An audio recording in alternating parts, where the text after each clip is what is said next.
I want you to tune in. I realized, I believe I've just been talking and I was muted. But good evening again, Facebook. And I want you to tune in. I need you to invite 5 people. Start your watch party right now and invite 5 people to tune in and be a part of this broadcast. I'm here to tell you this is going to be a powerful lesson tonight titled Dating on Purpose. And so if you're dating, if you know somebody who is dating, if you know somebody's thinking about dating, you know somebody's married, is thinking about being married, whatever, this is going to be a powerful message, and it's going to be practical as it always is. And so I promise you, you don't want to miss tonight. I need you to tag 5 people. Do it now. Tag 5 people. Do it now. Tag 5 people and tell them to tune in to this broadcast. It is going to empower you. Come on. Got 60 seconds. I've got a long ways, a lot of ground to cover tonight. A lot of ground to cover tonight. And I honestly don't know how I'm going to have time to deal with all of this. But I've got to try to do all of this in 45, 50 minutes. And so that we don't end up on this call for an hour and a half. I've got easily 2 hours worth of word tonight that I've got to cram into 45 minutes. But I promise you, this is going to bless you. Again, tag 5 people. Come on Instagram. I need you to tag 5 people and invite them to tune in tonight to tonight's message. Now, while you're tagging people, I need to take a quick poll. I can take it on Periscope, Instagram, or Facebook, but I need to take a quick poll. And Rehab already knows the answer to this question. I need to take a quick poll, and that is tonight. Which version do you want? Do you want NC-17, rated R, or rated X? Let me see it in the comments. I think Rehab already knows what the answer is. Do you want NC-17? Do you want rated R, or do you want rated X tonight? You tell me what you want, how you want it. I've got a word from the Lord. Chauncey's laughing because he knows where this is going. They don't call our church Rehab for nothing. They don't. They don't call our church Rehab for nothing. One of the things that the Lord has blessed me to be able to do is take the word of God and make it very plain so that people understand it. So that people understand the word of God in a way that they can digest it, that they can apply it into their lives. And you should be tired by now of going to church and not understanding a word that the preacher is saying. And so I'm seeing a couple of mixed votes. I see a lot of X's. Some of my members are saying R because most can't handle the X. I don't believe they can handle the X. I really don't believe they can handle the X. But I'm going to try to keep it in between that R and X range. If you've got children in the room, especially when we get to the 7 types of daters, you might want to let them go play Roblox or do something because the conversation is going to get interesting. And I'm thinking about, if this blesses you, I'm thinking about doing another series that I did on Periscope a few years ago called Talking Dirty After Dark, and doing something late at night where we deal with dating and relationships and those types of things from a biblical, from a Christian, from a believer's perspective. And so tag 5 people. Tag 5 people. I see you all tagging people. Some of you have put about 10 X's on here. I don't think y'all really want that. But I'm ready to get going tonight. All right, let's go, because I've got to hurry up and get this out. And I've got to do this in 45, 50 minutes. Tonight, I'm talking from the subject, dating on purpose. Dating, comma, on purpose. Why the comma? Because dating that does not happen with a purpose, I'm going to prove to you tonight that dating that does not happen with a purpose is useless dating, okay? And so it doesn't matter if you're single, married, divorced, if you're thinking about getting married, if you're engaged, it does not matter what your status is tonight. This message is going to be relevant to you because I'm going to talk about the premises of dating and some of the critical things you need to think about as you're jumping into this dating thing. So dating, comma, on purpose. I don't want you to just date, and this is the point. I don't want you to just date in this season or no season of your life. I don't want you to just date. I want you to date with a purpose, all right? And so here's the thing that we've got to start off with, and let's just start here. Let's just jump right in. First and foremost, falling in love is not the reality of the believer. Falling in love is not the reality of the believer. Now unto him that is able to keep you from falling. This is critical. You can take that verse in the spiritual and the literal sense, because anything that you fall into does not involve wisdom. Anything you fall into does not involve wisdom. Anything you fall into does not involve understanding. And many of us are trying to fall in love, and we end up falling in things without wisdom, without understanding. Falling in love is not the reality of the believer. I know what you've heard. I know what Oprah told you. I understand all of that. But hear me tonight and hear me in love. Your job is not to fall in love, because if you fall in it, you're not going to be wise in it. You're not going to do this in a spirit of understanding. I'm telling you, this is going to get rugged here. Why? Because a love that does not involve wisdom or understanding is blind. Listen to me. A love that does not involve wisdom or understanding is blind. I'm going to say that again. A love that does not involve wisdom or understanding is blind. And I don't care what anybody's told you, blind love is not wise at all. It is not wise to blindly fall in love with anybody.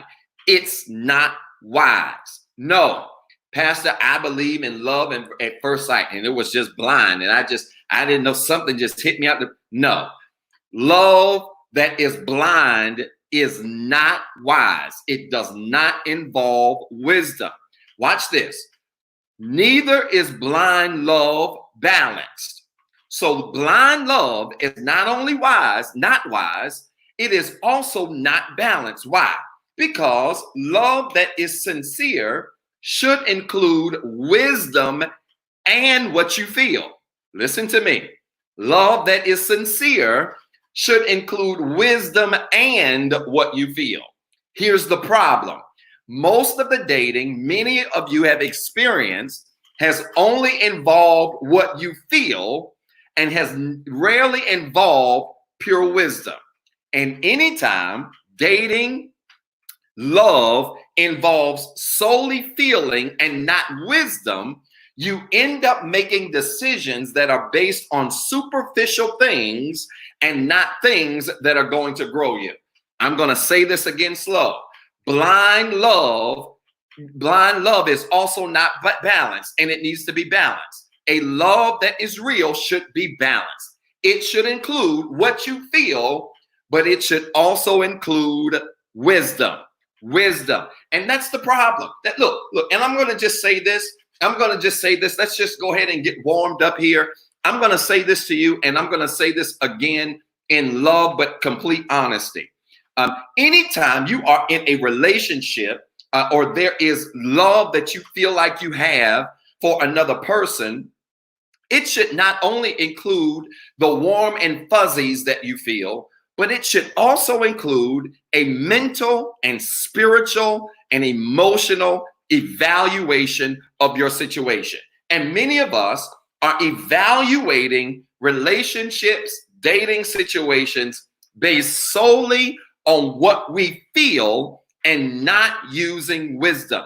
A love that is good is a balanced love. It's just like in your relationships. If you got a balanced relationship, if you've got balanced love, it should have not just a spiritual element, it should have a fun element.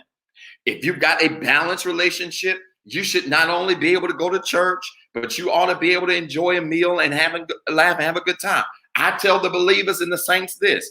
This is why I don't get invited to convocations. Get Jesus out your bedroom. Yes, take Jesus Christ, married folk, out of your bedroom. When you in the bedroom, that ain't the place to be speaking in tongues. That ain't the place to be calling on Jesus unless you calling on him because you have been invoked to call on him. Y'all read between the lines. I'm keeping it 17 for now. Good relationships will have balance. I tell the saints all the time. I tell the saints all the time. If you roll up on me, and let me just give you an example. If you roll up on me and I'm at the sports bar and I'm eating wings and I'm watching the football game, don't roll up on me and be like, "Hey, Rev, in the Lord, all right? Can you pray for me right now? I just, I really need." Don't do that to me while I'm in the sports bar eating wings and enjoying the football game. Why? Because I'm still saved and I'm still anointed to pray for you. But I have discovered that this thing called life requires balance. And the problem with many situations is that they swing one way or the other.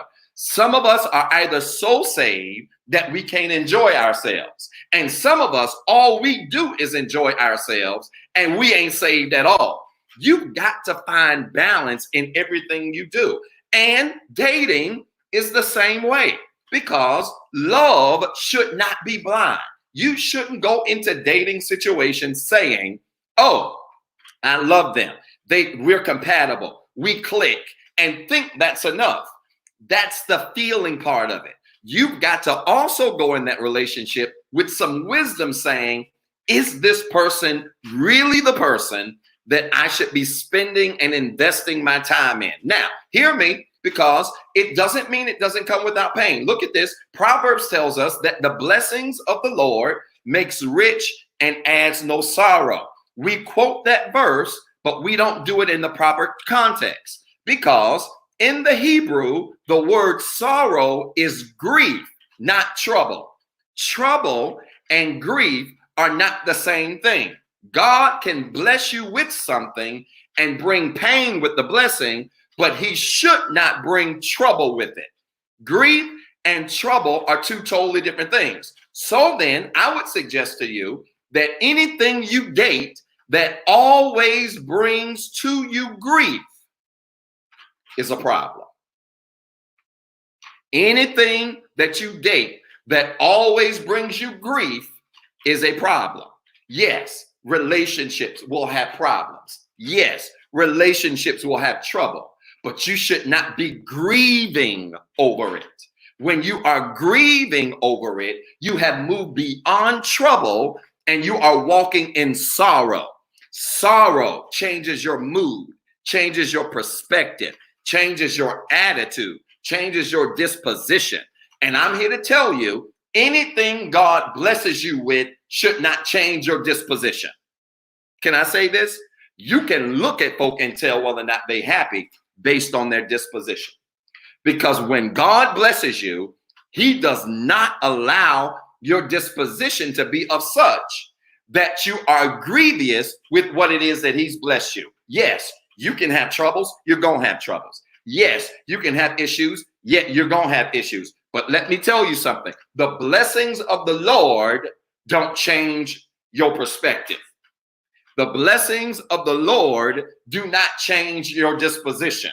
The blessings of the Lord make you rich and add no grief to you. Are y'all with me tonight? And so this is important. So if we then are in relationships, dating, I'm moving. If we then are in relationships, dating situations, and there's always a problem, let me say this to you. It's not always the other person.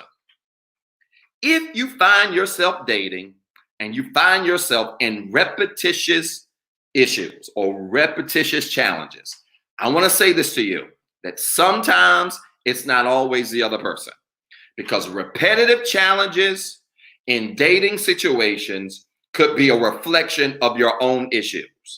I want to say this to you, that before you point the finger at anybody else as it relates to your dating situations, the first thing you ought to do is ask yourself, why does the same things happen to me over and over and over again? I'm going to get in trouble, but let's just get into it. Let me tell you something. If you've been cheated on 10 times,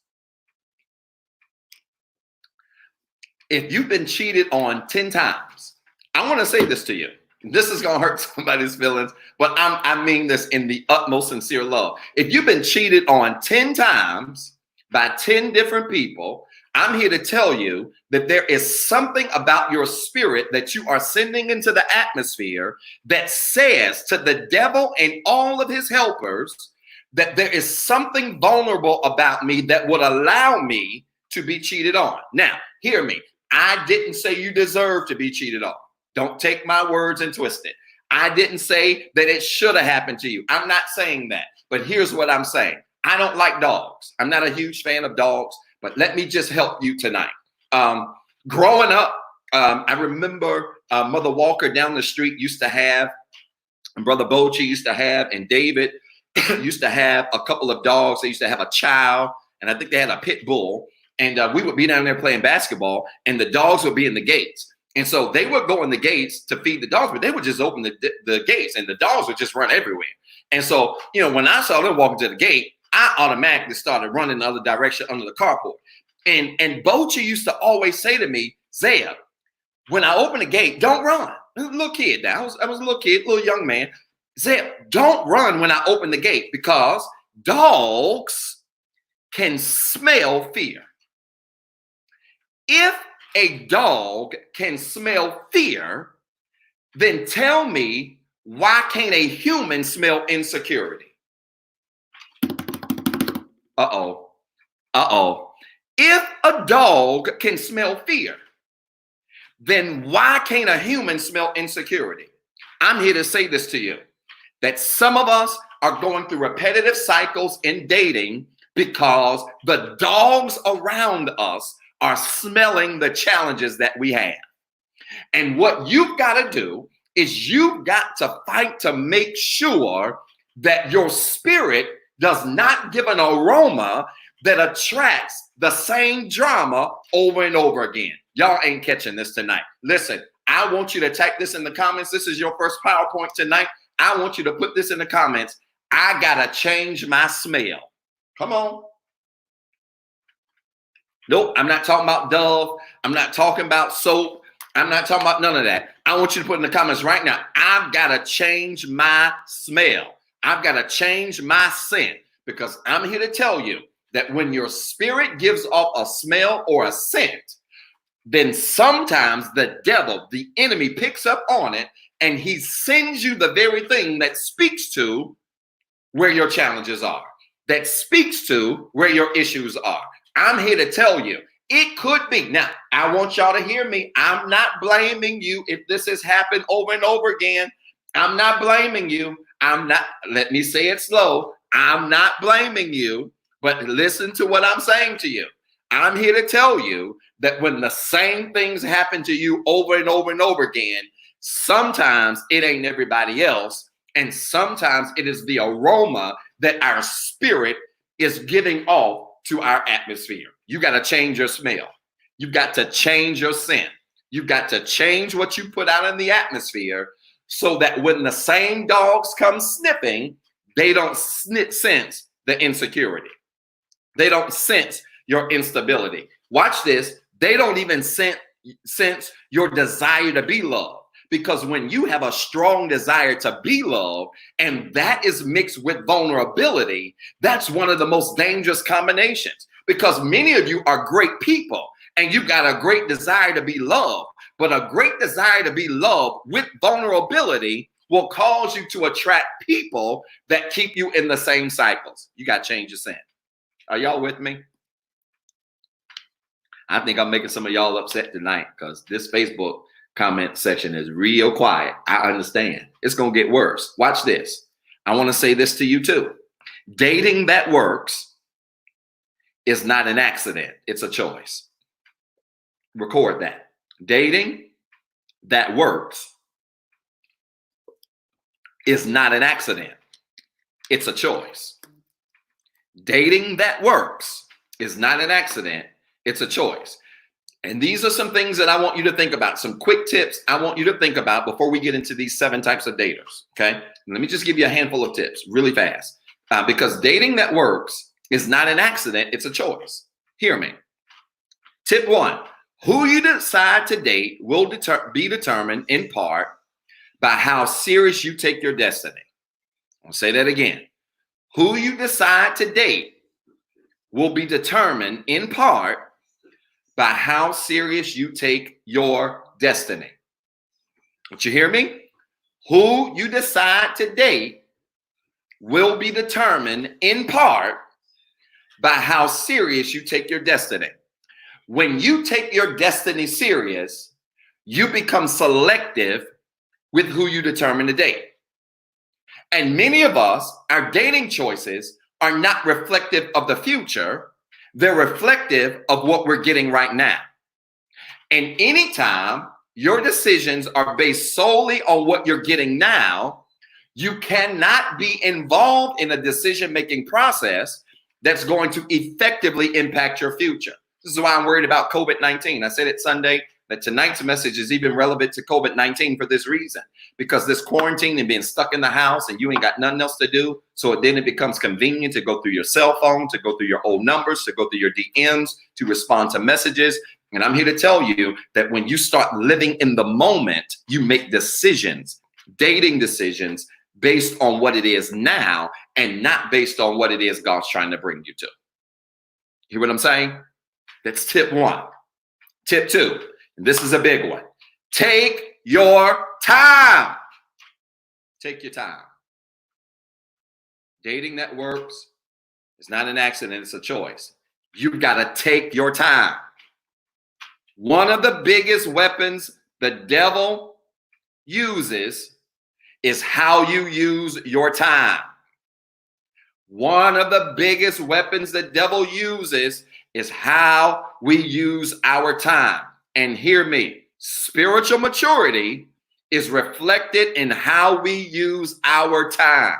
I can look at where you use your time, and I can then determine how serious you are about your destiny and dating and how dating connects to your destiny. Listen, if all you do, I'm going to get in trouble, is spend your time scrolling Snapchat, scrolling Instagram, thinking you're going to find somebody for your destiny by scrolling, you're not using your time wisely. This is tight, but it's right tonight.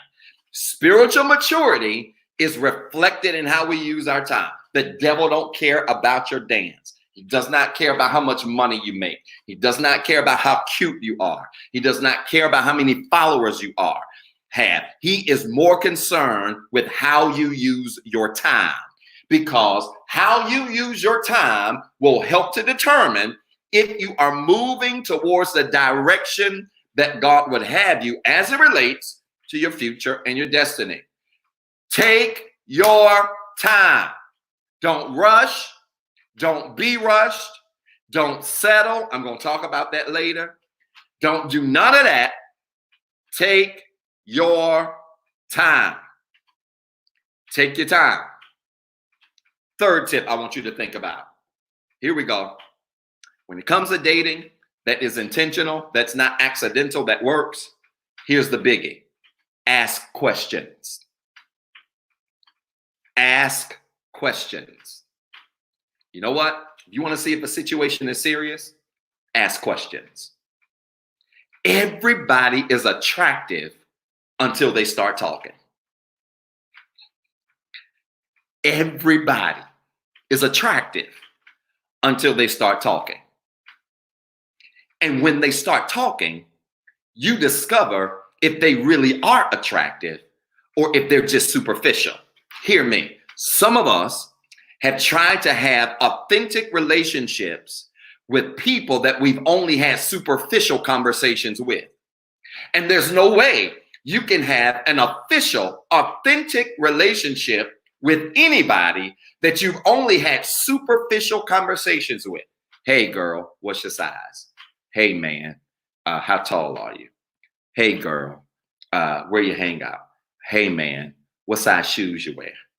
Hey girl, is that your real hair? Hey man, how big are your hands? Superficial stuff. And until you ask real questions, you will never be challenged to get to know people for who they are. Some of us, especially in today's time, you ought to be asking every question short of a social security number. Where you work? What were your last 3 addresses? Oh, y'all quiet. Y'all not gonna like this tonight. What were your last 3 addresses? What was the last job you had past 5 years? Why, Pastor, do I have to have all of that? Because it speaks to more than how cute they are. And let me say this. I forgot to give this disclaimer. Can I say this? I'm going to use some terms tonight. And the terms that I'm going to use might offend some people, but hear me. These terms are non-gender based, okay? Because there are certain terms that we throw out when it comes to relationships and all these types of situations. And we always base them on gender. These terms I'm going to use in these illustrations are non-gender based. All right. And so I want to make that very, very, very clear tonight. All right. But hear me. You better start asking some questions, because I'm here to tell you opposites may attract, but it don't mean they belong. Opposites may attract, but it does not mean they belong.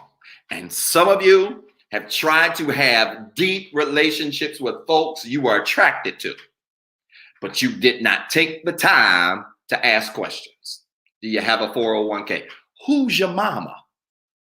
Who's your daddy? Y'all don't like that question, but let me tell you why that question is important.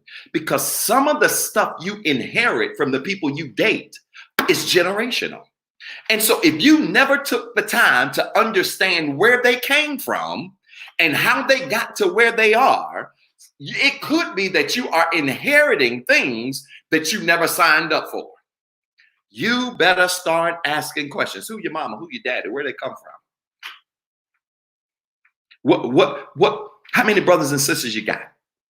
What's the longest relationship you've been in? What's the longest you went in a relationship without upping your body count? Yeah, I know we don't like to ask questions. We see looks, we go to dinner, we ask superficial stuff, we talk about movies, Netflix, and before you know it, our body count has gone up. Hear me.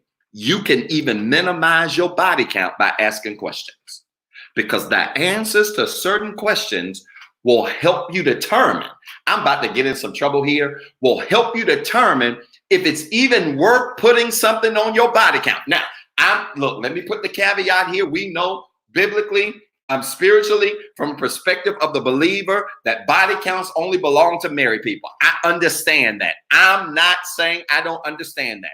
I also understand that I pastor a church called Rehab, and I pastor people who have body counts before they get married. I pastor people whose body counts go up before they get married. And I'm here to tell you, when your destiny is on your mind, you ask questions. And the answers to those questions will help you determine sometimes things that will help keep your body count low. Baby, if they ain't taking care of their kids, why would you sleep with them? If they don't look after their kids right now, why would you go to bed with her?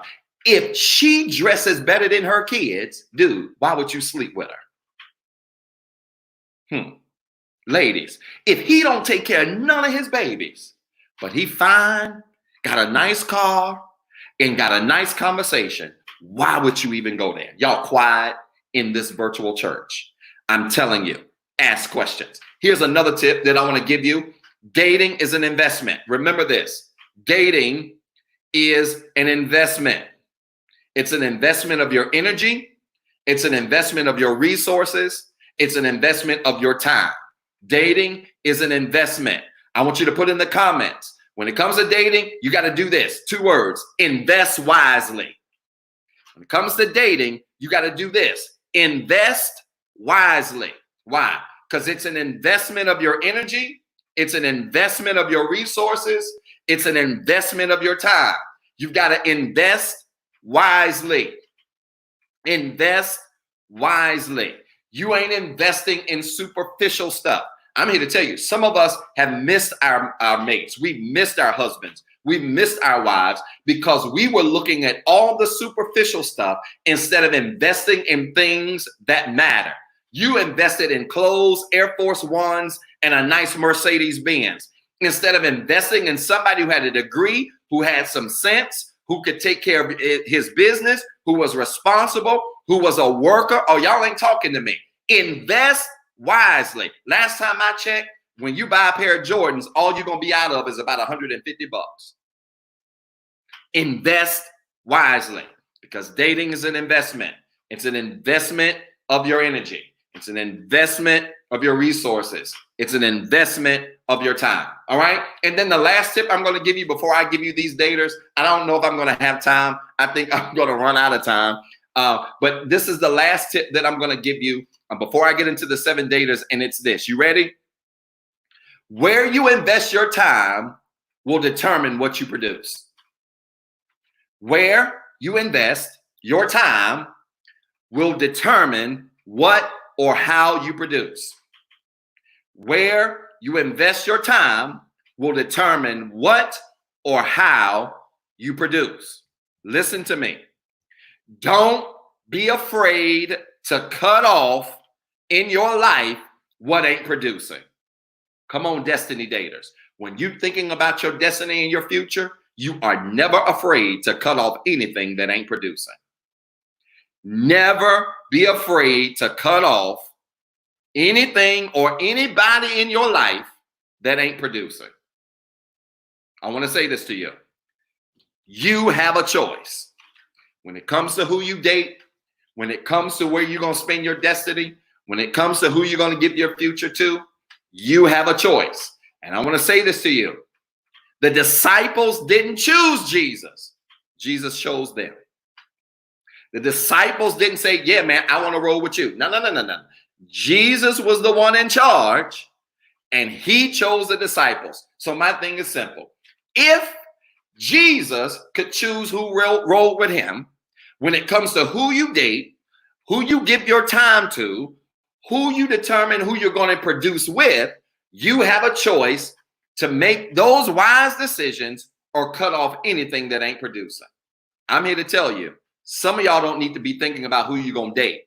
Some of you need to be thinking about right now who you're going to cut off.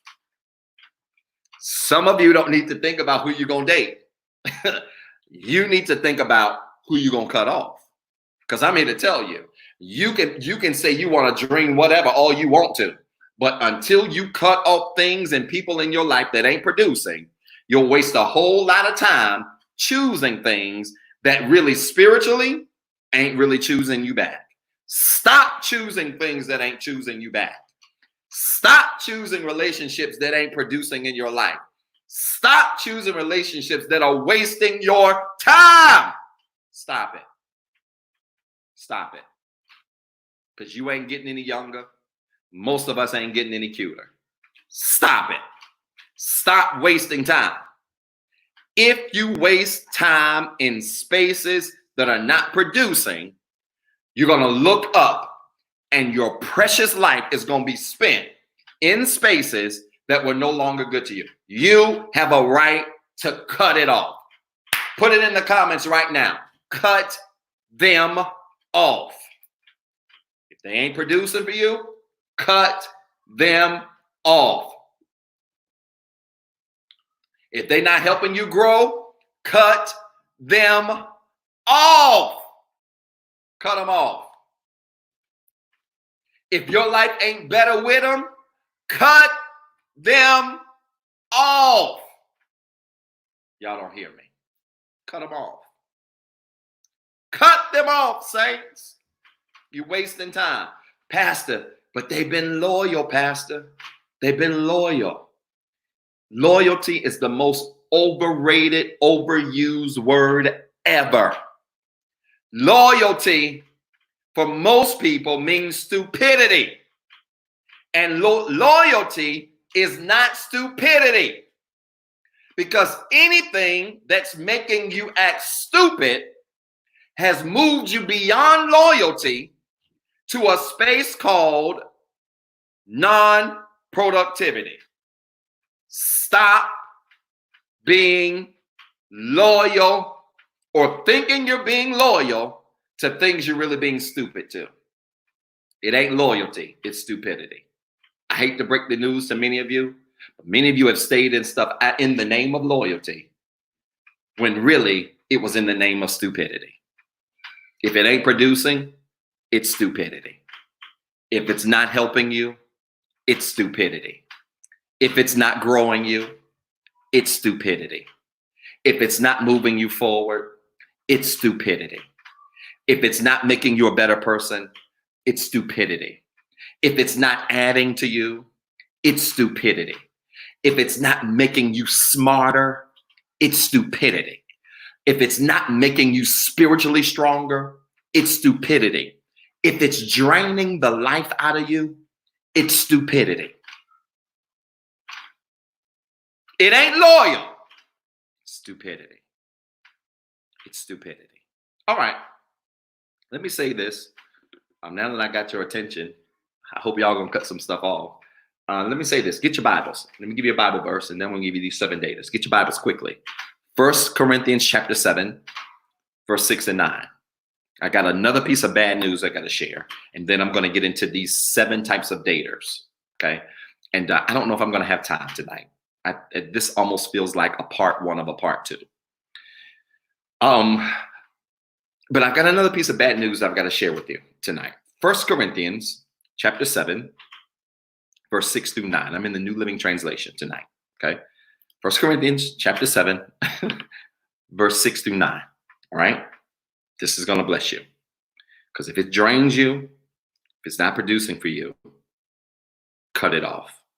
And my heart goes out to, I just don't have time to deal with this the way I want to. My heart goes out to those of us that are strong and that are patient. Because let me tell you something that I've learned about strong, patient people. Strong, patient people can put up with a whole lot for a long time. But the flip side of that is when strong and patient people get tired, when they cut off, their cutoff game is as strong as their patience game.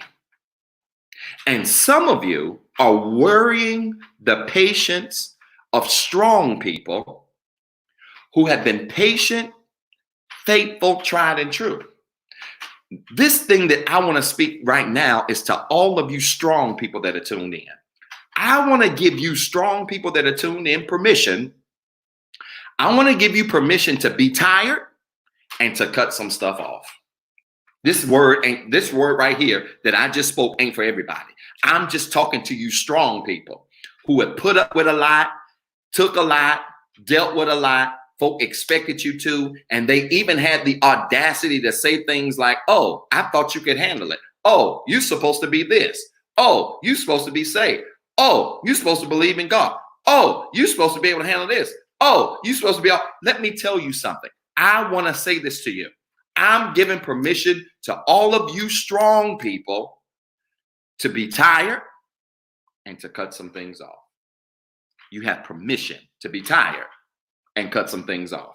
1 Corinthians chapter 7, verse 6 through 9. Can I read this to you? Because I got a piece of bad news and then I got to get through these daters. I don't even know how. 1 Corinthians chapter 7, verse 6 through 9, New Living Translation says this. I say this as a concession, not as a command. Verse 7, but I wish everyone were single just as I am. Yet each person has a special gift from God of one kind or another. Verse 8, so I say to those who aren't married and to widows, it's better to stay unmarried just as I am. Verse 9, but if they can't control themselves, they should go ahead and marry. It's better to marry than to burn with lust. Can I say this to those of you that have been looking at the biological clock and that are about to cuss Paul out right now because you ain't like what he's talking about? Let me just say this to those of you that's been looking at your biological clock and wondering when your time is coming. Can I say this to you? There is not somebody for everybody. There is not somebody for everybody. Nope, I know what you heard. Pastor, they told me there's somebody out here for everybody.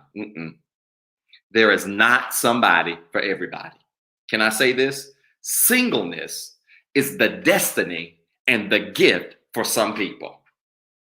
Singleness is the destiny and the gift for some people. Some people, whether you want to admit this or accept this or not, some people will not get married. Some people will not find the person that compliments them. Some people will die single instead of dying with somebody. And that's okay. Hear me. Because singleness is the destiny and the gift for some people. I know that feels like bad news, but hear what I'm saying. The reason we know that singleness is the destiny and the gift for some people, here's the big one. Here's the big one. There's several reasons we know, but I'm going to give you one big reason, two big reasons. One, your calling and the calling on your life is not going to be able to be performed with just anybody in your life. Some of you have a calling and a purpose on your life that is so big that God knows that it will take a special person to be in your life to complement the purpose that God has planned in your life. And so until that person shows up, your best place is to be single. I'm going to say that again. Until the person God has designed for you that can complement your purpose shows up, it is better for you to be single so that your focus can be on fulfilling the mission and the purpose God has for you. Some of us, God has not sent us what we want because he has a word, he has a work for us that is so great that he can't afford to see the work go down the tubes, letting you just chill with anybody. I know that one hurts. Here's the second reason why singleness is going to belong to some of us. Because not only do we have a work, watch this. For some of us, to be frank with you, we don't know how to act when we get somebody. Some of us, I'm getting in all kinds of trouble tonight, don't know how to act when we get somebody. I mean, you ain't speaking to people now and you single. You think you better than everybody now and you ain't got nobody.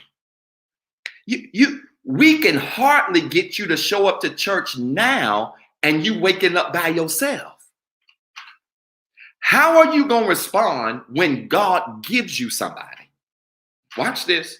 It could be that God is withholding what it is that we desire until we can prove to him that we can serve him by ourselves. If you can serve God by yourself, you're saying to God, I can serve you with somebody else. Because I'm here to tell you, if you can't serve God by yourself, if you got somebody else in your life, and God forbid it's somebody that you really love, you really desire, or God forbid it's somebody that's bringing a lot of drama in your life, if you ain't serving them right now by yourself, you ain't going to serve them with somebody else. I know this is going to make y'all quiet. I understand it, but I'm here to tell you, God could be withholding what you want because you haven't proven faithful single. All right, let me get into this different types of daters. Let me just get into this. I don't know how I'm going to finish this tonight. But let me get into the 7 different types of daters. The Lord gave me this about 2 years ago, actually. And I don't know if I'm going to write on this one, but in terms of a book, but let me just share this with you. There are 7 different types of daters tonight that I want to deal with. And I want to try to just run through these really quickly tonight. And I was trying to do this Instagram in an hour so I wouldn't lose the viewers. I don't think I'm going to make it. And so whenever we get cut off, I'll let you know and we'll come back on. All right. 7 different types of daters. 7 different types of daters. I want you to remember these types. 7 different types of daters. I'm going to briefly explain each of them. I'm done tonight. All right. Type number 1 is called the scavenger. Type number 1 is called the scavenger. Scavenger daters are daters that eat anything. They'll eat anything. They'll try anything to see if anything works. They'll try anything once to see if it works. They don't have a type. They have not identified a type. So at the point of need, everything is appealing. Let me say that again. Scavengers have not identified a type because they try everything. And because they try everything, at the point of need, at the point of desire, they are willing to not only try it, but everything is appealing to them because they're so open. They might get full, date all kinds of different people. They'll try short folks. Big folks, skinny folks, fat folks, dark folks, light folks, brown folks, white folks. They'll try everything. But here's the problem. They might get full because they're dating a lot of people, but they'll never be satisfied. A scavenger can't be satisfied because a scavenger doesn't have a type. About to get in trouble. Who told you that you can't have a type when it comes to dating? Who told you that? Problem with the scavenger is that they don't have a type. And when you don't have a type, when you don't know what you need, when you don't know what you need, what you desire, what's going to be good for you, you're willing to try anything. And when you try anything, you get anything. You better avoid scavenger daters. Because scavenger daters might like guys one day. They might like girls the next. I'm about to get in trouble. Scavenger daters will try anything to feed their appetite. And they never get full because they don't have a palate that's focused on one thing. Avoid scavengers. You ask a scavenger what their type is, they'll tell you stuff like, well, I'll try anything. I'm down for anything. No, most of us ain't down for anything. Yeah, most of us might be a little adventurous or what. Most of us ain't down for anything. You better know your type and understand your type. Because if you don't have a type and you're willing to try any type, you're a scavenger. That's type 1. Y'all with me? Facebook, I think I'm losing y'all. Them comments are getting low. I'm getting concerned about my Facebook crowd. Here's type number 2. Type number 2, second type of dater is called the preacher. I'm not talking about me. Second type of dater is called the preacher. What's the preacher? The preacher dater is the person who will try to rescue anything. The preacher dater is the person who will try to rescue anything. They think they can save or change people. About to get in trouble. The preacher, talking about daters, think they can change or save anybody. So because of this, and because of their own insecurities, they oftentimes prefer the damsel in distress. Because saving other people helps to address their own esteem issues. Preacher daters are folks that think they can just save anybody. You know, it's almost like they're almost evangelistic and outreach in nature when it comes to dating, right? They're going to reach out. They can touch anybody. Hey, you know, if you got a problem, if you never been able to come through this, I'm your guy. I can rescue you. If you never had a woman like this, I'm your woman. I can rescue you. Let me tell you something. The problem with the preacher dater is that you can destroy your own destiny trying to save folk that don't even belong to you. You can destroy your own future trying to throw out a lifeline and rescue somebody that don't even belong to you. I know you like the movie Pretty Woman. I know it. Like the movie Pretty Woman. I know it. Julia Roberts got saved by the guy who had all the money. I get it. It was a happy ending and they got it together and they lived happily ever after, I guess. Here's the problem. The reality is your chances of saving one of those is slim to none. You got to be careful trying to save folks. Some of us have wasted years of our life trying to save people. Watch this. Who didn't even want to be saved. And the downside to the dater, the preacher dater, I'm on dater type number 2. The downside to the preacher dater is that the preacher dater sometimes loses their own destiny, jumping off the boat, trying to save folks that ain't even in their league, who don't even belong in their future. So you can't save everybody. You got to watch out for preacher daters. All right. Dater number 3. Y'all ready? Third type of dater is called the victim. The third type of dater is called the victim. I think I may end up doing a series on this. I think that's where this is going. The victim. What's the victim dater, Pastor? The victim are the needy folks. They're needy. And something is always against them. Somebody's always either against them. Somebody's always either done something to them. Somebody's always pulling against them. Somebody's never given them a chance. Somebody's never given them an opportunity. Life has been so unfair to them. Listen, I understand life can be unfair, but hear me. All of us have our own set of circumstances we got to overcome. And the victim dater are those people that live in the space called excuse. Victim daters like to make excuses. Hear me. Watch this. Who you date should not complete you. Who you date should complement you. Who you date should not complete you. Who you date should complement you. Some of us are drained right now because we have tried to date people thinking they would complete us. Baby, folks can't complete you. When you date people looking to be completed, it's a sign you don't need to be dating. It's a sign that you need to take some time and become complete first yourself. So that once you get complete, then anybody that comes into your life at that point is just a compliment. In other words, they just a bonus. They ain't a necessity. And victims are in this place. Why? Because victims will drain strong people. I'm talking to you strong people again right now. Victims will drain strong people. Why? Because you'll feel like you're carrying them instead of walking with them. When you got a victim data on your hand, you will feel like you are carrying them instead of walking with them. And this is a bad thing for a strong person, because this is where strong people, I'm about to get in trouble. This is where strong people end up choosing folks with potential.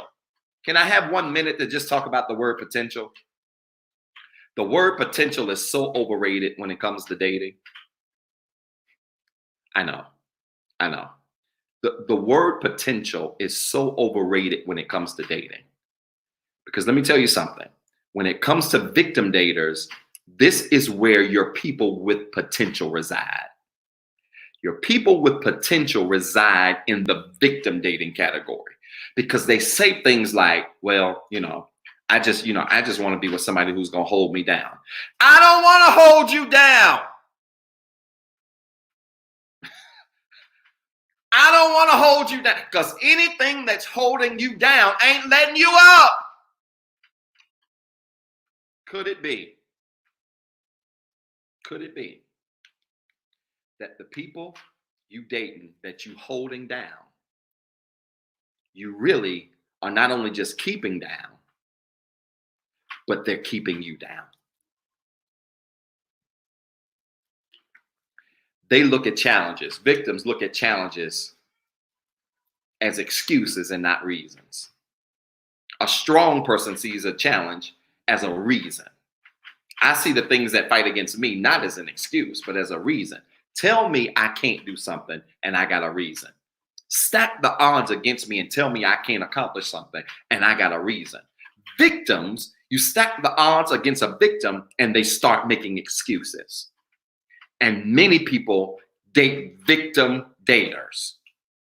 Folks who got a lot of excuses, who got a lot of problems, and instead of them looking at their problems as reasons to get better, they look at their problems as ways to stay in their problems and hope you'll hold their hands while they stay in them. You better run from a victim dater.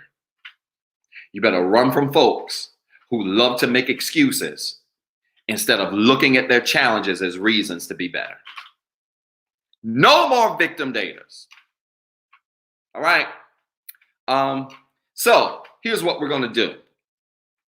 I'm about 5 minutes early, and I'm going to kill the Instagram feed, and I'm going to bring you back on.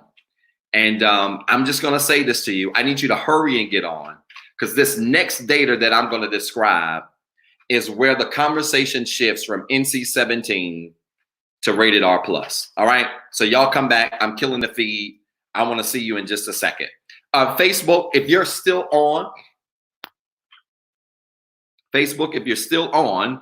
do me a favor. I need you to put in the comments right now, no more victims. Come on, Facebook, Instagram. I want you to put in the comments right now, no more victims. Come on.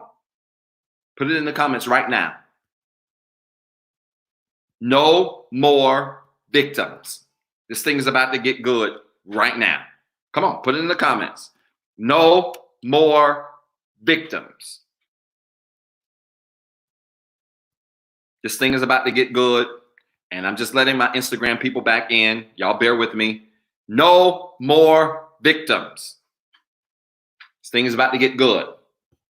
Because now we're about to enter the domain of a data that to me causes the most destruction when it comes to dating. This next data I'm about to describe causes the most destruction when it comes to dating. Come on, Instagram, hurry up and get here. Tag everybody that was in the room. Tag everybody that was in the room. Tag everybody in the room. Because this next data, this is the one. This is the one that gets everybody in trouble. This next data, these next three are critical. I'm waiting. I'm holding tight. Come on, bring them back in. Tag them. You saw some of your friends that you invited. Bring them back in. Facebook, we're just putting in the comments right now, no more victims. Would you do that, Instagram, as you come in? Type in no more victims. Y'all, stop wasting your time with folk who like to play the victim. Stop wasting your time with people who always got an excuse. Stop it. No more victims. All right, come on, Instagram. Get in. Get in. Not vixens, victims. No more victims. Stop dating victims, victim daters. We got to chill with that. Here we go. They're coming back into Instagram. What am I on? I'm on number 1, 2, 3. I'm on number 4. All right. The fourth kind of dater is what I call the traveler. This is about to get fun. The fourth kind of dater is called the traveler. Watch this. The traveler is most comfortable when it's casual. Oh, it's going to get rocky here. The traveler is most comfortable when the situation is casual. Talking about data number 4, the traveler. The traveler does not take relationships serious. They're more interested in having fun than focusing on who is right. The traveler is more interested in having fun in the moment than focusing on who's right for their future. And watch this. When you don't ask a lot of questions, this kind of dater will destroy you. When you don't ask a lot of questions, this kind of dater, the traveler, will absolutely destroy you. How do you know, preacher? Because the traveler gets agitated by questions and real conversation. You want to know if you got a traveler on your hand that you're dating? Start asking questions. Don't ask the superficial stuff. The superficial stuff we know will annoy them. Start asking meaningful questions. Have you thought about what you're going to do for the future in the next 5 years? Have you thought about what life looks like, is going to look like for your kids when you have them? If you have kids, have you thought, what plans have you made right now to ensure that your kids are successful when they're out on their own? Start asking meaningful, intelligent questions, and the traveler will get agitated like a roach that you sprayed with rain. Questions. Start asking them. If you want to uncover a traveler dater, start asking questions. Why? Because travelers don't really care about real, meaningful relationship. Now, I want to break this to some of y'all because I know what kind of, thing we're in. Oh, well, Pastor, we ain't got no title on what we doing right now. We just kicking it. We just kicking it, and we just letting things flow. And we just gonna see how things, go. And I ain't putting no pressure on him, and he ain't putting no pressure on me. We just gonna just do what we do. It ain't no pressure right now. Let me tell you something. To the traveler, that's like striking gold. Because I'm here to tell you, if you have that kind of arrangement with a traveler, they don't belong to you. They belong to the streets, sis. A traveler without a serious relationship does not belong to you. They belong to the streets. It's quiet on this virtual stream. Yeah, they belong to the streets. They belong to you, and they belong to sis, and they belong to bruh, and they belong to everybody. This is why I'm about to get in trouble. You know what I hate? Let me tell you what I hate about Facebook. I hate this about Facebook. On Facebook, a few years ago, I remember when Facebook came out, and it was just for college students and college people, right? College employees, college students, right? And it was just real simple: married, single, married, in a relationship. That was it. Then a few years ago, Facebook put an option up there called "It's Complicated." It's complicated. Can I tell y'all something? Most of you that have as your status "It's complicated" are dating a traveler. And the reason I know it is because a traveler is not going to give you a title or a commitment. A traveler don't just belong to you. They belong to the streets, sis. And I'm going to say this. Any relationship that's complicated don't exist. Would you put that as a comment right now? Because somebody needs to be set free right now. Any relationship that's complicated does not exist. Any relationship that's complicated does not exist. They don't belong to you. They belong to the streets. If your relationship is complicated, baby, you don't have one. If your relationship is hard to describe, you don't have one. They belong to the streets, bro. She being passed like a Frito-Lay. He being passed like a free bottle of wine. They don't exist. If it's complicated, it don't exist. Can I say this to y'all?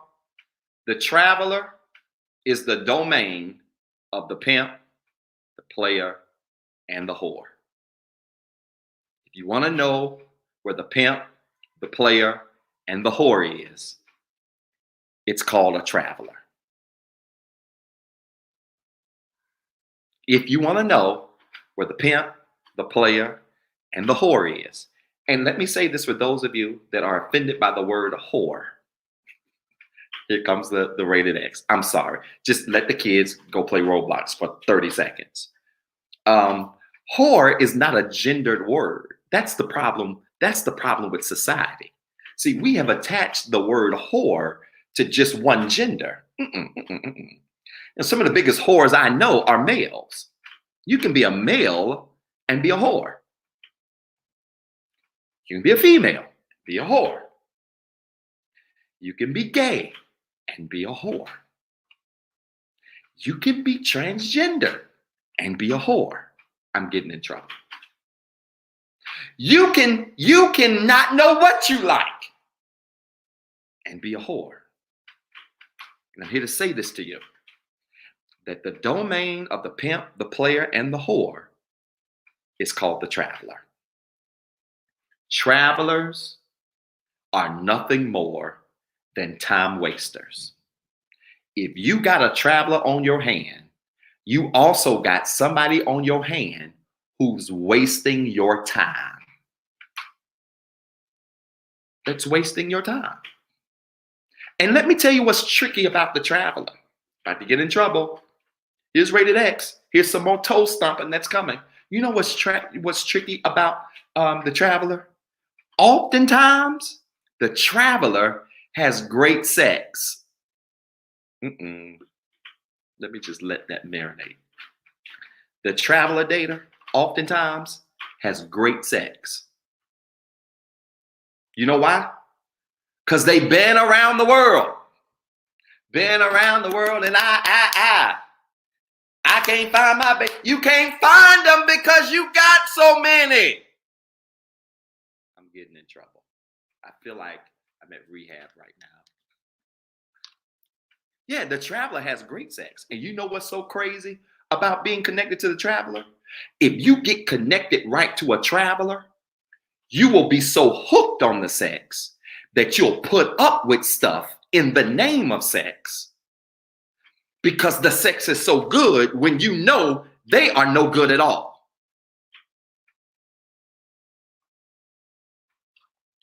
Yeah. This is where the phrase, you can't turn a whore to a housewife, comes in play. You can marry her, you can marry him. But the problem is, the best they're going to be able to offer you is probably some good sex. And the reason it's so great is because they've been around the world. See, this is what makes the traveler so dangerous. The reason the traveler is so dangerous is because they've been in so many spaces. So they know who likes what in whatever space. They know. So the traveler can speak your language to get accomplished what they need to get accomplished because they've been around the world and I ain't found nobody. You gotta be careful of the traveler because the traveler are time wasters. Put this in the comments. Don't waste my time. Some of y'all need to say that tonight. Some of you got some folks you dated that you need to tell right now, don't waste my time. Don't waste my time. Sex is good. Okay, don't waste my time. You don't want to put a title on this? Don't waste my time. If you can't commit to this, don't waste my time. Uh-oh. If this is a situationship, don't waste my time. Can I ask y'all a question? Let me ask you a question. How many times have you bought something without a label on it? How many times have you gone to a store, online, shopped, whatever, and you bought something that had no name? You never did. You know why? Because you ain't buying nothing that ain't got a name on it. I'm about to get in trouble. Some of you have spent 10 years with travelers and have yet to get a ring. And you wondering why you ain't got no ring. When the answer is, why would they put a ring on something that don't have a label? Why would a traveler put something on a ring that don't have a label? I'm getting in trouble. Don't waste my time. If you ain't got no label on what you got, then you ain't got nothing at all. A situationship is not a relationship. It's a situation. And it's a situation you need to get out of. A situation is a situation. A situationship is not a relationship. Baby, if y'all been living together for 15 years and you desire to be married and he still ain't popped the question, it's because y'all just sharing space, but you have no real label on your situation. I hate to break the news to you, but nobody's paying for nothing that don't have a label on it. I just feel like screaming tonight. Nobody's buying milk that don't have a brand name on it. Nobody's buying a car and on the side of the car, it just says car.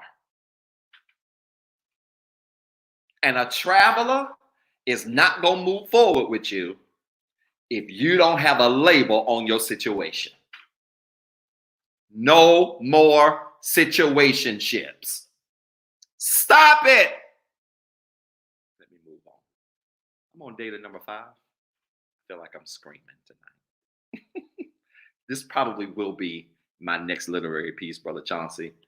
But I'm afraid somebody might steal this, because folks steal in this day and time. What is this? Data number 5? Data number 5. Data number 5 is a tough one too. All right. So y'all okay after the traveler? Y'all good? Thank you. Thank you for letting me scream, my friend. Y'all okay after the traveler? Here's data number 5. Oh, somebody needs datas 1 through 3. So data number 1, and I want you guys to go back and watch this replay tonight. Data number 1 is the scavenger. They eat anything. Data number 2 is the preacher. Not talking about an actual preacher, but the preacher is a person who tries to rescue anything. And data number 3 is the victim. Those are the needy folks, and something is always against them. All right. So I'm on data number 5. Y'all ready for data number 5? Data number 5 is called the trophy case. Data number 5 is called the trophy case. Pastor, what's the trophy case data? They are always more interested in what it looks like than what it is. The trophy case data is always more interested in what it looks like than what it is. I hate to bust your bubble tonight. I'm saying this in love. They are not as interested in you as they are the idea of being with you. The trophy case data is less interested in you as much as they're more interested in the idea of being with you. So then, everything that they do concerning you is for show and not sincere. Everything they do with you concerning you is for show and not sincere. Trophy case daters live to impress other people. And the danger with a trophy case dater who lives to impress other people is that they waste a lot of time trying to impress people who ain't paying attention to them no way. Watch this. You know you got a trophy case dater. You dating a trophy case dater. If these people are more interested in what you post publicly than how they treat you privately. You know you got a trophy case dater. If people are, if they are more interested in what you post about them publicly than how they treat you privately. Can I say this to y'all? This is gonna hurt some of y'all's feelings. I would rather be with somebody who never posts me and treat me well than to be with somebody who posts me every day and treat me like garbage. Now, I know, because this is wedding season. COVID just messed some of this up. But let me just tell you something. This is wedding season. And I'm going to just go on and bust some of your bubbles and just speak prophetically and deal with this gift that I do have and say this, that I believe that COVID season even delayed some weddings in this season because people were getting married for the wrong reason. Some folk don't want a marriage, they want a wedding. And trophy case daters don't want a marriage, they want a wedding. They want everybody to be there. They want everybody to see who they're dating. They want to take nice pictures. They want to post pictures and get 100 likes. They want to do all of this stuff. But privately, they could care less about who they with. Can I say this to y'all? Run fast from a trophy case dater. Because let me tell you who else lives in this space. Trophy case daters, this is also the domain of those that are undercover. Let me grab some water right here. This is going to get bad. I'm going to say this again. The trophy case dater is the domain of people who are undercover. This is going to be hard. This is going to be hard, but I'm going to just deal with it. We out here now. The trophy case dater is the domain of the person who's undercover. I got a friend of mine. Many of you know that I started a show called The Green Room. And my June show is going to be a very interesting show. It's going to be a hard show. It is. It's going to be a hard show. But I've got a friend of mine who has his PhD. We went through the same program, and Brent is a really good friend of mine. And Brent is openly gay, and so this, what I'm about to say is not about being gay. It's not about that. But Brent and I always laugh because Brent will be like, Rev, Reverend Doctor. He called me Reverend Doctor. Reverend Doctor. I just wish Mr. Such and Such would just stay out of my DMs. I know he don't mind me sharing this tonight. I just wish Mr. Such and Such would stay out of my DMs. I'd be like, who? Mr. Who? Like, yeah, Mr. Such and Such. He got a wife and he all in my DMs. And one of the things that really annoys him and annoys me too is this. Trophy case daters will date people because they think this is what they ought to do. But in private, they really like somebody else. And I've discovered that the trophy case dater is the domain of the person who's undercover. Can I say this to all of y'all? And this is going to hurt some feelings. I love you. I'm saying this in love. If you know you don't want what you got, stop acting like you want it. I'm especially talking to my church folks right now. Let me just go ahead and just deal with the church folks. Some of you are putting folks' lives in danger, walking around as trophy case daters and trophy case spouses when you don't want what's laying beside you. Stop. Y'all stop. If you're a girl, you like girls, like your girls until God sends deliverance. If you're a guy, you like guys, like your guys until God sends deliverance. But don't be a guy walking around here knowing you like guys. And you got the finest woman on your arm, trying to act like something you're not. I know. I say things other pastors won't say. It's why I'm not on the convocation circuit. Girls, stop walking around with him, acting like you want him when you want his sister. Stop it. You're being a trophy case dater. Stop it. Stop. Stop it. You prancing around in public with your wife, but sleeping on the couch in your house. Stop. You prancing around in public with your husband, but spend more time with your girlfriends. Stop it. Stop it. Those are called trophy case daters. I'm getting in trouble. I know it. This is the domain of the undercover dater. And some of y'all better make sure that you are not dating somebody who just wants you to give an impression of having somebody and they really don't care nothing about you. Oh, it's quiet. It's so quiet. It's quiet.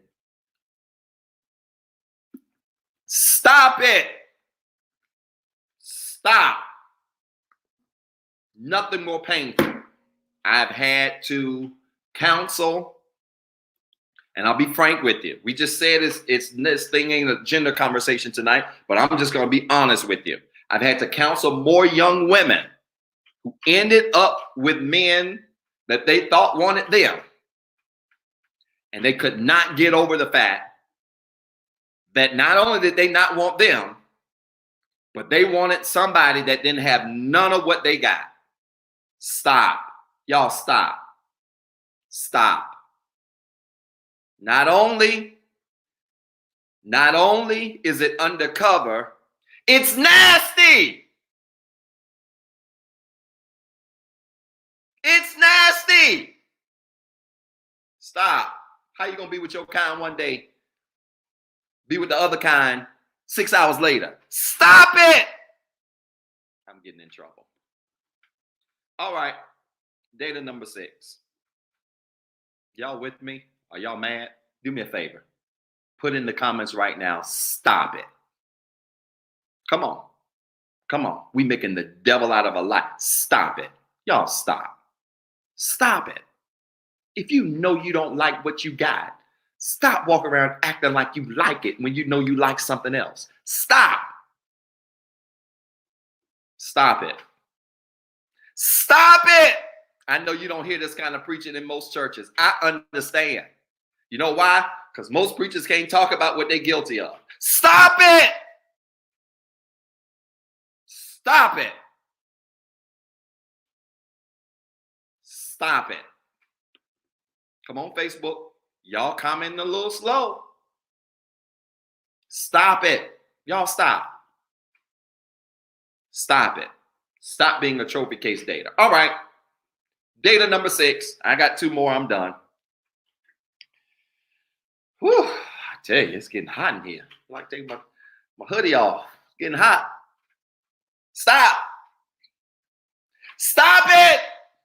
It's hot. Sorry, y'all. It's so ghetto. I don't care. Stop. Stop it. All right. Data number 6.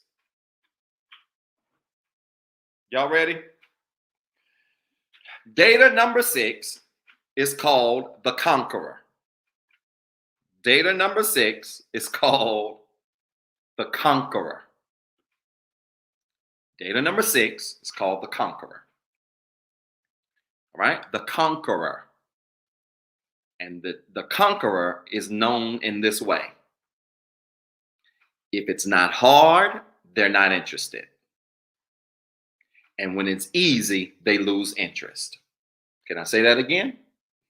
I know. I just happen to wear this shirt today. Sorry. The conqueror. If it's not hard, they aren't interested. When it's easy, they lose interest. Did you hear what I said? The conqueror. If it's not hard, they aren't interested. When it's easy, they lose interest. This is the conqueror. Now, the conqueror is dangerous for this reason, because they are more interested in the challenge than the journey. They are more interested in the challenge than the journey. In other words, when the challenge is over, for them, the journey is over. So they get bored easily. They get turned off easily. Especially when they've accomplished what they need to accomplish. When they've accomplished their goal, when they've received whatever they receive, they automatically get turned off. The conqueror. Got to be careful here, because the conqueror can also be the domain of the pimp, the player, and the whore too. Because if you're not careful, this need to always be interested will keep you in a posture of needing to always pursue. And when you feel like you always have to pursue, but you have already conquered something, then you find yourself getting bored and looking for the next challenge. Some of us have been dating people who were conquerors. And here's how you know you had a conqueror. Because when they got you, everything about them changed. When the conqueror got you, everything about them changed. When a conqueror gets what they want, when a conqueror accomplishes what they've set out as a goal, then everything about them changes. Everything. They blame it on, losing interest, or, I get bored easily. No, they have a spirit that causes them to not be satisfied with what they have. A conqueror is never satisfied with what they have. And let me tell you this, not only is the conqueror as a dater never satisfied with what they have, you can never satisfy a conqueror. Did you hear what I said? You can never satisfy a conqueror. I don't care what you do for them. I don't care how much you do for them. I don't care how much you invest in them. I don't care how much you depend on them. I don't care how much you believe in them. You will never be able to satisfy a conqueror, because a conqueror will never be satisfied. Now, you got to be careful with conquerors, because conquerors have extreme influence. Conquerors have strong conversation. Did you hear what I said? Conquerors have extreme influence. They got a lot of influence. They have a lot of good conversation. A conqueror does. They're very witty people. They're people who can literally talk you into anything. They're influential people. They have strong conversation. You got to be careful with these folks, because these folks can talk you into trouble and out of your destiny. Watch this. And if folks with strong conversation are powerful. Look, I don't know if y'all realize this or not, but you're not going to get nobody substantial just because you got a good sex game. Now, I know, I get it, because some of you on this call think you tough. I understand. Well, Pastor, can't say that about me, Pastor, because, my sex game is just, it's just, when I'm in the mix, once you go me, you don't go back. Once you experience this, I'm a savage. Once you experience this, you can't go backwards. So one of my Periscope folks says they call him Champagne James, bro. I get it. You tough in the sheets. I get that. But you know what? Let me say this to you. Something that's stronger than your sex game is a strong conversation. Can I be transparent here? I'm going to be transparent here. When you have the gift of conversation, if you're not careful, your mouth can put you in situations that you did not ask for. When you have a strong conversation, your mouth can put you in situations that you did not ask for. I know you envying a lot of these relationships. There ain't no way. I don't care. Do y'all remember that show back in the day called Flavor of Love? Y'all remember that show, Flavor of Love? Flavor Flav. I used to watch shows, used to come on VH1, Flavor of Love. And I'll never forget it. One year for homecoming, he was in town, and we ran into him. He real cool guy. Flavor Flav, really cool guy. But please explain to me, besides a couple of coins he had, please explain to me how all those women on that show were fighting over Flavor Flav. I'm about to get in trouble. I got an answer for you. Not only was it because of the coin, it was because of conversation. Baby, when you got a conversation, you can pull out of your league. When you got a conversation, oh, I ain't hating. When you got a conversation, you pull stuff that don't even look like you belong. And that is the domain of the conqueror. Because the conqueror has strong conversation. And I'm here to tell you, some of us got tripped up with folk that had eyeballs right here, but they had a strong conversation. They had a strong conversation. And because they had a strong conversation, you found yourself in a situation with somebody that after they got what they wanted, they no longer wanted you. I'm here to tell you, you got to be careful of the conqueror, because a conqueror has extreme influence and strong conversation. All right, I'm on the last one. Y'all look like you're being punished tonight. I don't know if this is blessing you at all. I don't know if this is blessing you at all, but I'm on the last one tonight. If this is blessing you, if you want me to make a series out of this, I may just make a series out of all 7 of these tonight, or in the very near future. If this is blessing you, I may just make a series out of this, because I got a whole lot more word than I got time. Here's the last data. Here's the last data tonight. Here's the last data. The last data is this. The last data is called the planner. Yes, ma'am. The last data is called the planner. All right. And this is where you want to be. The last data is called the planner. And the planner is the person who moves with the future in mind. The planner is a person who moves with the future in mind. So hear me.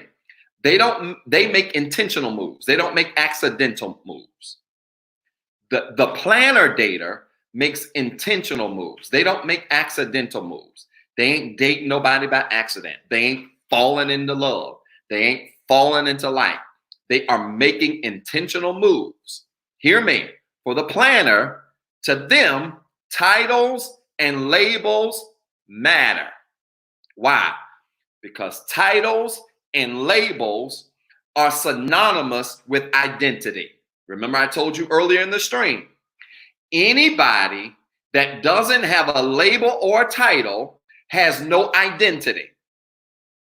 So for the planner, they are interested in titles and labels. It don't mean you date them today. Y'all got to get married next week. It don't mean that.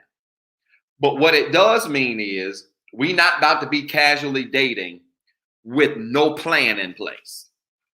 Because when you date somebody without a plan, you are literally wasting your whole time. Well, Pastor, I got to figure it out. Yeah, there's a whole lot we got to figure out. We got to figure out a vaccine for COVID-19. But I'm here to tell you that when you are dating a planner is going to demand that you come to them with some type of title or label to put on your situation. And even if the best thing you can come up with is this: we dating exclusive. That's better than situationship. That's better than it's complicated. That's better than we just going with the flow. That's better than, oh, we just gonna figure this out and just let everything just play out the way it should. No, exclusive is better than nothing at all. And this is what a planner determines. Let me tell you something else about a planner that's gonna blow your socks off. For a planner, their future is their priority, not your happiness. For the planner, their future is their priority, not your happiness. I'm going to say that again slow. You better catch this. Their future, the planner, their future is more important than your happiness. Their future is more important than your happiness. For a planner, they could care less about whether or not you are happy with them. You can be happy with the planner, but if your happiness with that planner does not line up with their future, they'll cut you off in the name of their future in spite of your happiness, which means this: a planner can like you and still break up with you. A planner can like you and still break up with you. Why? Especially if being with you serves no purpose. Y'all better catch what I'm saying. A planner can like you and still break up with you and still mean you well, especially if being with you does not line up with their future or their purpose. And these are the folks that will hit you with this whole thing like, you know what? I think you're a cool person. I think you're nice. I think you have a lot to offer. I think you're attractive. I think you're an incredible person. But this just can't work. And watch this. It's not you. It's me. A planner will hit you with the "it's not you, it's me." And it's sincere because their decision with you has nothing to do with what you bring into the table. And it has everything to do with if what you bring into the table lines up with what belongs on their table. A planner is far more interested in their future than your happiness. It ain't you, it's me. Put it in the comments because some of y'all need to let some folks know that felt like because you left or because you walked away or because you don't even waste your time anymore with them, that now all of a sudden they're bad people or you think ill of them. No. You know, woe unto those of you that always got to break up with folk and be mad at them. Woe unto those of you that always got to leave folk and it's got to be some drama and you got to pull an old Stella and walk away from a burning car kind of folk. No, some folk you break up with, you leave, you walk away from, you pull apart from, they are good people. But the real issue is this. It ain't even you. It's me. Put that in the comments right now. It's not you. It's me. Put it in all caps because somebody needs to hear this tonight. It's not you. It's me. You're a great person. You're a great guy. It's not you. It's me. You're a great woman. You're going to make somebody an awesome wife. But guess what? It ain't even you. It's me. Because where you are and where my purpose is just don't line up. And planners won't risk their life just to be in your life. A planner is not going to risk their life just to be in your life. You know you are a planner when it comes to dating. When you can really mean well for people and really like people and really think they're awesome people and really think they have a lot to offer, but you're not about to risk your life. You're not about to risk your life just to be in their life. You can love them and still love them enough to wish them well, even if wishing them well means wishing them well with somebody else. A planner don't mind wishing people well, even if their well involves somebody else. That's what planners do. That's what planners do. It's not you, it's me. And where you are and where my future is just ain't lined up. Did this bless anybody tonight? Y'all know what time it is? I've been on the air for an hour and 38 minutes. This is supposed to be 45 minutes. An hour and 38 minutes. I hope, did this message bless anybody tonight? Did it bless anybody? Did it make sense to anybody? If this message did not make you mad, if this message did not challenge you, if this message did not convict you, then maybe I didn't hear from God and I preached the wrong message. But I gotta believe that if you were on this call tonight, you heard something that has challenged you to take a second look at what dating really is and what it really is not. I'm here to tell you. You can't afford to be all of this other stuff. You don't need to be a traveler. You don't need to be a conqueror. You don't need to be the trophy case dater. You don't need to be the person who walks around as the victim. You don't need to be the preacher. And you sure enough don't need to be the scavenger. You need to be a planner. Because when you are a planner, you date with a purpose. Does this have the potential to go somewhere? And if it has the potential to go somewhere, then I'm willing to put some energy into it. If it has no potential to go anywhere, then I love you. I believe you're awesome. I think you're going to make somebody a great mate. I'm just not the one. Because when you take that attitude and you date like a planner, you're always thinking about the future in mind. Listen, I want to pray. I've got your attention now. I think I lost a lot of people on Facebook. I know that was bad. I will make this a series. I'll work on this. I'll make this a series, and we may make this a summer series. And so we may start this series off in June. How about that? We'll look to start this off in June, and we'll get some work into this. I want to pray for you. Listen, if you are near somebody, you know the routine, you know how we do it at Rehab. If you are in the room with somebody and you're watching this with them, I want you to connect hands with them. I want you to connect hands with them right now. If you're in the room with somebody who's watching this with you, I want you to connect hands with them. If you are by yourself, I want you to clasp your hands like this. Pastor, why you got us doing all this stuff with hands? Because this is just a sign of touching and agreeing. I want to touch and agree with you.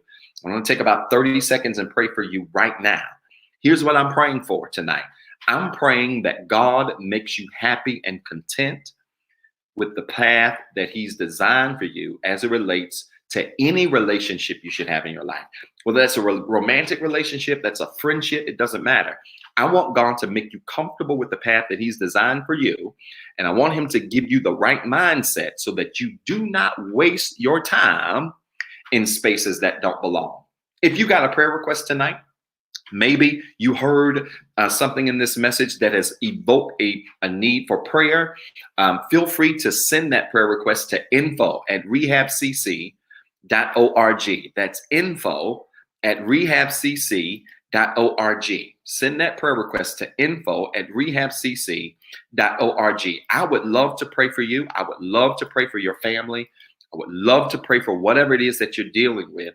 But I want to pray for you. I believe this, that the fervent prayer of the righteous availeth much. And as crazy as it may seem to some of you, as old-fashioned as it may seem to some of you, prayer still works. Every single morning I get up, 5:03. Since COVID has been on and we've been working from home, that's changed and gone back a little later. I've slept probably an extra 30 minutes. So now it's more like 5:30, 5:45. I get up and the first thing that I do is I pray. I pray over every prayer request that comes my way. I pray for you. It's the first thing that I do. The second thing that I do is I read. The third thing that I do is I work out, and then I'm into my work day. I do this every single day. I believe in the power of prayer. Why is prayer so important? Because one day somebody prayed for me when I did not have the sense to be who God's called me to be. Somebody prayed for me until I could get myself together. So I want to pray for you today. All right. Are you connecting hands? Have you connected hands? Have you clasped your own hand? Would you do that? I want to pray for you right now. Let's touch and agree. Father, in Jesus' name, I thank you tonight for your goodness. Thank you for this time of gathering you've given us. I pray tonight, God, that something was said or done that has challenged somebody, that has encouraged somebody, that has convicted somebody, that has evoked somebody to change tonight. God, we understand that the greatest human form of desire that anybody can have is relationship. It's relationship with people. It's relationship with things. It's friendship. And God, tonight I pray that we would all make wise decisions in who we determine or decide to connect with. God, help us to connect with people that will push us forward. Help us to connect with people that will connect with our purpose and plan in our lives. God, help us, God, to connect with people that will encourage us to be everything you've called us to be. God, I thank you for not killing us in every bad relationship decision we've made, in every bad friendship decision we've made, in every bad connection we've made. Thank you, God, for sparing our lives and giving us another chance to get it together. Now, God, I pray for the wisdom to make the right decisions, the wisdom to make the right choice, and the wisdom to be everything you've called us to be. God, I count these things done. I believe you for them in Jesus' name. Amen. Listen, I love you. I'm praying for all of you. I want to just say this to all of you. If you're on this call right now, wow, what better night than tonight to give your life to Christ? Maybe you heard this message and you're saying, Pastor, Brother Reverend, I never met you, but I want to be saved. I want to dedicate my life to Christ. I heard something in this message that has challenged me to want to give my life to Christ. I want you, if you are on this call right now, I want you to stop what you're doing and listen to me.